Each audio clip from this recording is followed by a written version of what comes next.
Katika dunia ya maafa makubwa, tunakutana na binti mmoja anaitwa Annie. Msichana huyu ni msichana pekee aliyenusurika na alikuwa akiishi kwenye mashamba, yeye pamoja na mbwa wake. Kila siku alikuwa anaishi kwa upweke mkubwa, lakini mbwa wake ndo alikuwa rafiki na mlinzi wake wa karibu. Kile ilipobidi kwenda mjini kwa ajili ya kutafuta mahitaji ya muhimu kama vile vyakula pamoja na vinywaji, Annie alikuwa akijikinga sana kwa kuvaa nguo ambazo zitamfanya asiathirike, maana inaonekana mji huo umeathirika kwa kemikali mbaya ambazo zimeenea kupitia maji pamoja na hewa. Japo kwa sasa janga hilo limeshapita, hivyo anafunga mwili mzima kwa mavazi ya kujikinga na hubeba mtungi wa oksijeni ili asivute hewa chafu iliyojaa mionzi. Na shamba lake liko bondeni, sehemu pekee ambayo haijachafuliwa na mionzi hiyo. Hivyo safari zake za kwenda mjini huwa ni ndefu na za kuchosha, na ili kuendelea kuishi ilikuwa inambidi kufanya safari hizo hata kama akiwa hana cha kufanya, maana ndio njia pekee ya yeye kuendelea kuishi. Kila anaporudi kutoka kwenye mtafuto wake wa mahitaji, anaoga kwa makini sana na kuondoa mionzi yote anayoweza kukutana nayo. Usiku unapofika, mbwa wake ulala kitandani naye ili kumsaidia kupambana na upweke unaomuumiza kila siku. Kwenye ratiba yake kila siku, Annie hukagua wanyama wa shambani, uzio na mitego aliyoiweka msituni. Mbwa wake anamsaidia kuwavizia sungura kwa ajili ya kitoweo. Lakini siku moja mambo yanabadilika. Akiwa njiani, anashangaa kuona gari lililoachwa barabarani na analikaribia na kulichunguza. Lakini ghafla mbwa wake anaanza kubweka kwa tahadhari, hii ikiwa inaashiria kwamba kutakuwa kuna mtu maeneo hayo. Annie anashindwa kuamini, maana amekaa sehemu hiyo kwa muda mrefu sana bila kushuhudia mtu yoyote yule. Annie kwa hofu anakimbia pamoja na mbwa wake kwenda kujificha kwenye majani marefu. Wanamtazama yule mtu akiwa kwa umbali. Wanamuona ni mwanaume mmoja akiwa kwenye suti ya kujikinga na mionzi, na alikuwa amerudi kuchukua mkokoteni wake kisha kuendelea na safari. Annie anabaki kushangaa na kujiuliza maswali mengi sana. Kumbe kuna manusura wengine. Baadaye yule mwanaume anatumia kifaa fulani kwa kupima eneo lile, na anapogundua kuwa eneo lile lipo shwari na halina mionzi, anaondoa kofia ya suti yake na kuvuta hewa safi kwa mara ya kwanza. Annie naye akiwa amefurahi anatoka na kuanza kupumua bila suti, maana alikuwa hana vifaa vya kupima kama eneo hilo ni salama au si salama. Annie anaamua kumfuata yule bwana mpaka kwenye maporomoko ya maji, na anamuona kielekea kwenye kidimbu cha maji yaliyokuwa yakiporomoka kutoka kwenye mfereji mmoja hapo juu. Kwa haraka Annie anamfuata na kumwambia atoke kwa sababu maji hayo yameshachafuliwa na mionzi. Lakini kwa kuwa Annie amebeba bunduki, bwana yule anajua anakuja kumdhuru. Anajifanya kama anajisalimisha. Hapo hapo anakimbilia bunduki yake na anamwambia Annie kwamba wako wangapi, na anapiga risasi juu. Annie anamwambia usipige kelele, nimekuja tu kukuambia kwamba hayo maji yana mionzi, hivyo yana uwezo wa kukuathiri na ukafariki. Bwana yule anatoka kwenye maji haraka na anakimbia mpaka kwenye gari lake aliloliacha kule juu, na anatumia dawa zake, kisha anamuomba Annie amchome sindano, na Annie anachukua wakati huo kumkaribisha mpaka nyumbani kwake. Bwana huyu anamwambia kwamba mimi naitwa John, na Annie naye anajitambulisha kwamba anaitwa Annie. John anamwambia Annie kwamba ikitokea nimekufa, naomba uchome hii suti yangu kwa sababu imejaa mionzi, pia uchome na mwili wangu kwa sababu sitaki kabisa uje kuwazuru watu wengine baadaye. Wanapofika nyumbani, Annie anamuosha John, na kwa sababu John alikuwa hawezi hata kutembea, hivyo analazimika kumbeba hadi kitandani. Baadaye anarudi tena kwenye ule mkokoteni wake na anachukua vitu vya John zikiwemo dawa pamoja na picha ya mwanamke fulani aliyoikuta ndani ya mkokoteni ule. Siku zinasonga, Annie anaendelea kumtunza John kana kwamba ni mgonjwa wa familia. Kila wakati anampima joto, anampikia vizuri na kumpa sindano yake usiku na mchana. Annie huwa anashindwa kulala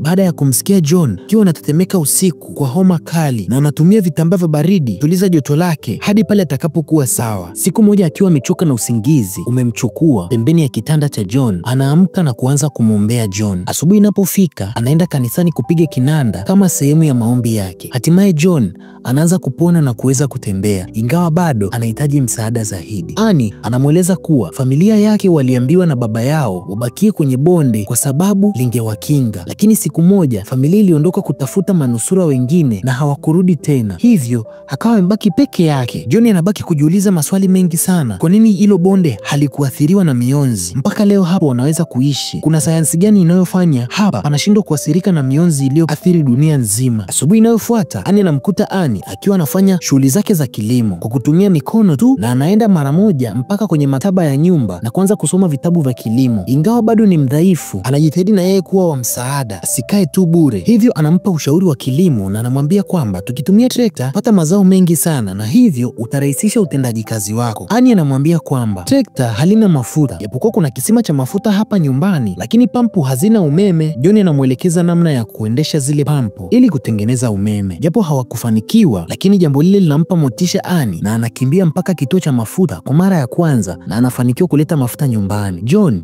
anamtazama kwa mbali kupitia darubini ya bunduki yake huku Annie akifurahia kuendesha trekta. Mbwa wake alikuwa akimfukuza kwa furaha sana. Usiku huo wakati wa kula, John anaamua kufunguka na yeye na kumweleza historia yake. Anaanza kwa kusema kwamba mimi nilikuwa nafanya kazi kwenye banka ya serikali kama mtafiti mkuu na alihisi kazi ile ilikuwa inamfanya nakosa uhuru wa kufanya mambo yake mengine mengi ikiwemo kuishi maisha mazuri. Na siku anayotoka kwenye andaki hilo anashangaa tayari dunia ilikuwa imeshaisha, hivyo hakuwahi hata kuenjoy maisha. Na Annie anaamua kumuuliza, je, yule mwanamke kwenye picha ni mke wako? John anasema hapana, yule sio mke wangu. Wakati wa kulala unafika, Annie anaamua kumtega mshikaji baada ya kujua hata kuoaga. Anaamua kuacha mlango wake wazi kwa makusudi kabisa. John wakati anapita anaona miguu tu pale, anatamani kuingia lakini roho yake inasita. Mshikaji anachelewa huyo. Kesho yake wanaenda kuvua kwenye bwawa huku wakitazamana mara kwa mara, wanaibiana. Kila mtu anajua kilichokuwa kinaenda kutokea jana usiku, lakini wanajifanya kama vile watoto. Baadaye wanapika samaki pamoja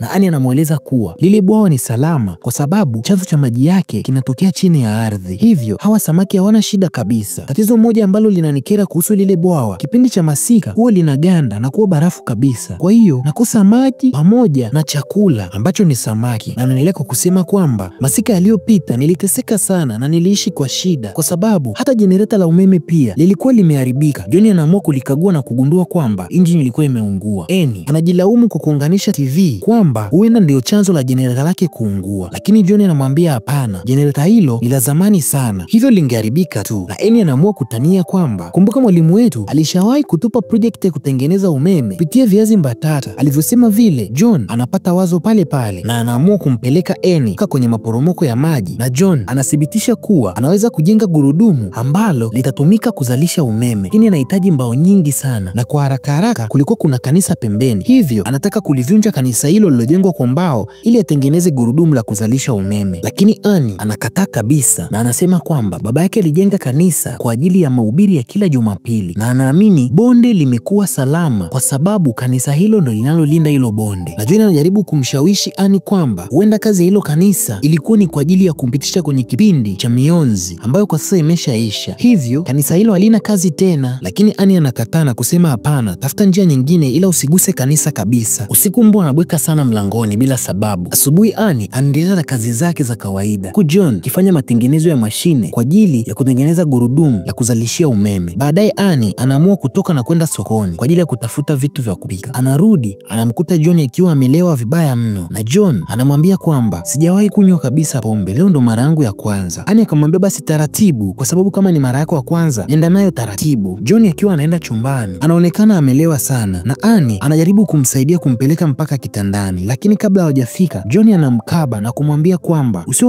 unanisaidia, unanifanya najiona mdhaifu sana. Annie anaamua kuondoka haraka pale na kujihisi kama vile ameonewa, kwani alikuwa anataka kutoa msaada tu. Kesho yake John anaenda kuchukua mayai lakini anakuta hamna kitu. Anamuomba Annie msamaha kwa tabia yake aliyoionyesha jana. Baadaye Annie anaenda kanisani kupiga kinanda na anahisi kama kutakuwa na mtu anamtazama na mtu huyo kazani atakuwa ni John. Annie anaamua kumfuata John na anamwambia kwamba usio unajificha ficha wakati napiga kinanda, unaweza kukaa na mimi na ukanisikiliza tu. Lakini John anamwambia kwamba mimi mbona sijaja kabisa kanisani, na maneno yale yanamfanya Annie anashtuka sana. Je, ni nani aliyekuwa ananisikiliza pale kanisani? Jioni inapofika wanakula chakula kizuri na mvinyo, wanacheza pamoja, kisha wanapeana juisi ya bamia. Lakini kabla hawajamaliza kitendo kile, John anakuwa kama amejishtukia hivi na anamkatisha Annie, kisha anamshukuru kumwambia asante kwa chakula. Anarudi zake chumbani haraka. Dakika chache baadaye John anarudi kumwangalia Annie sebleni, na Annie alivyomwona John amekuja pale kavua gauni lake kana kwamba anajua mshikaji ndo amekuja kumaliza hivyo. Cha kushangaza mshikaji kamwambia vaa gauni lako, na Annie akajisikia aibu sana, kijihisi kwamba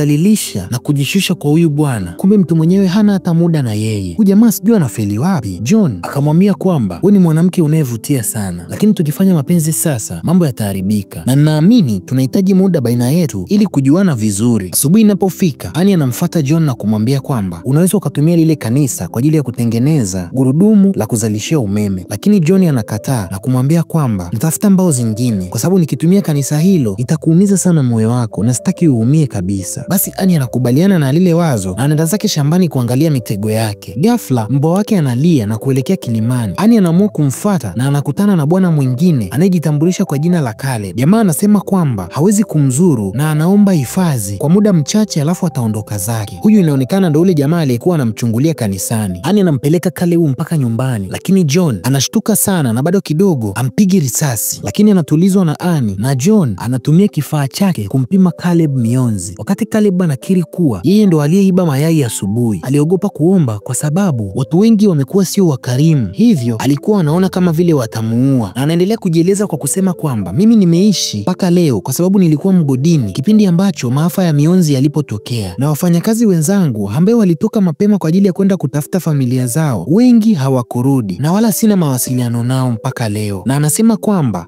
ataendelea na safari yake ya kwenda mpaka kusini ili kutafuta ndugu zake, lakini John anamwambia kwamba kifaa changu hichi nilichokupima nacho kinaonyesha kwamba mwili wako umedhoofika, hivyo inabidi upate muda wa kupumzika kidogo ndio uendelee na safari. Caleb analala kwenye hema kwa siku ya kwanza, lakini siku hii inayofuata anaamua kumwomba John kumruhusu alale ndani ya nyumba kwani nje kuna baridi sana, na John anakubali. Wakati wa chakula cha mchana, Caleb anasali pamoja na Annie na anaanza kucheka akisema kwamba amini ameishi hadi leo. Anaanza kusimulia safari zake na John naye anasimulia za kwake, kizungumzia ugumu aliokutana nao mpaka amefikia hapo. Annie anaamua kumtembeza Caleb ndani ya nyumba na John anakasirika na kumkemea kwamba anakuwa mkarimu kupita kiasi kwa mgeni. Annie anamjibu kwa hasira, nina maumivu ya kupoteza familia yangu na nyinyi ndo watu ambao kwa sasa mmekuwa kama familia yangu, kwani mnaniwekea sheria kwenye nyumba yangu? John anaona ni wivu tu na anaamua kuomba radhi, kwani alikuwa amevuka mipaka kidogo na kusahau kwamba hapo ni nyumbani kwa Annie. Basi maisha yanaendelea na siku moja John na Caleb wanaenda kuwinda pamoja. Wakiwa njiani, Caleb anamwambia kwamba nimeambiwa huko kusini kuna kambi ya kuwahifadhi watu, na John anamwambia kwamba hizo ni porojo tu, hakuna mtu ambaye amebaki hai kwa hiki kipindi. Mimi nimetoka mbali sana na sijabahatika kuona mwanadamu yeyote mpaka nimekuja kukutana na nyie. Basi Caleb anamwambia kwamba namna ulivyokutana na sisi hivyo hivyo kaa ukijua kwamba kuna wanadamu wengine nje ya hapa. Lakini ghafla anatokea batamzinga mmoja mkubwa na Caleb anamwambia John atakayemuua wa kwanza batamzinga huyu basi ndo atakuwa wa kwanza kulala na Annie. Maneno yale yanamchukiza sana John na Caleb anamwambia nilikuwa nakutania tu. Wanajaribu kumlenga yule batamzinga lakini